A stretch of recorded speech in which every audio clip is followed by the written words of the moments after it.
నమస్కారము. అస్సలాము అలైకుం. నేను కదరి కాంగ్రెస్ పార్టీ పట్టణ అధ్యక్షుడు సుధాబక్ష్ అష్రఫ్. నేను ఈరోజు కదిరి నియోజకవర్గం ప్రజలకి ఒక మనవి చేయదలుచుకున్నా. ఎందుకంటే రేపు మన్నాడు మన 5 ఏండ్ల భవిష్యత్తు జరగబోతా ఉంది. దానికోసం నేను నా వంతు ఒక విషయం మీకు చెప్పాలనుకుంటున్నా. దయచేసి మీరు కదిరి నియోజకవర్గం ప్రజలందరూ మీ ఓటును ఉపయోగించుకోవాలని నా మనవి.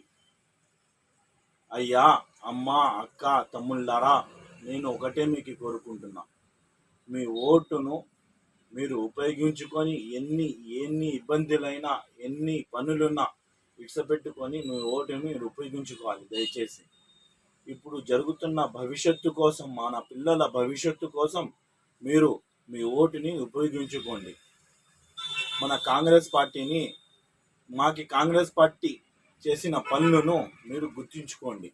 కాంగ్రెస్ వస్తే ఏం పనులు వస్తుంది? కాంగ్రెస్ వస్తే మనకి మహిళలకు నెలకి 8,333 రూపాయలు ప్రతి నెలకు ఒక మహిళ ఇంటికి ఇస్తారు. పథకం, మళ్ళీ రుణమాఫీ 2 లక్షలు ఇస్తారు కాంగ్రెస్ పార్టీకి. అదేవిధంగా మన రాహుల్ గాంధీని మనం పిఎం చేసుకోవాలి. ఇప్పుడు వస్తున్న బీజేపీ చూస్తున్నా, మనం బీజేపీకి బీజేపీ మనకి ఏం చేస్తుంది, ఏం నష్టం చేసింది, ఏం కష్టం చేసింది మనకి అన్నీ తెలుసు.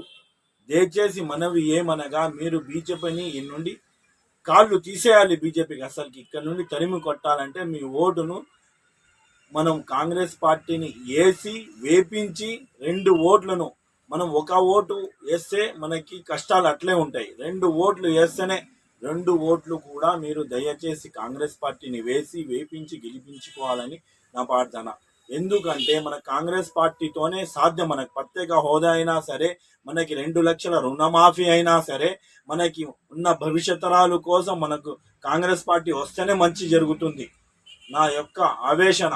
ఎందుకంటే మీరు కూడా గుర్తించి, గమనించి, ఆలోచించి ఓటు వేయాలని నేను కోరుకున్నా. ఈ మీడియా మిత్రులందరికీ ధన్యవాదాలు. ఈ అవకాశం ఇచ్చిన మీడియా మిత్రులందరికీ ధన్యవాదాలు.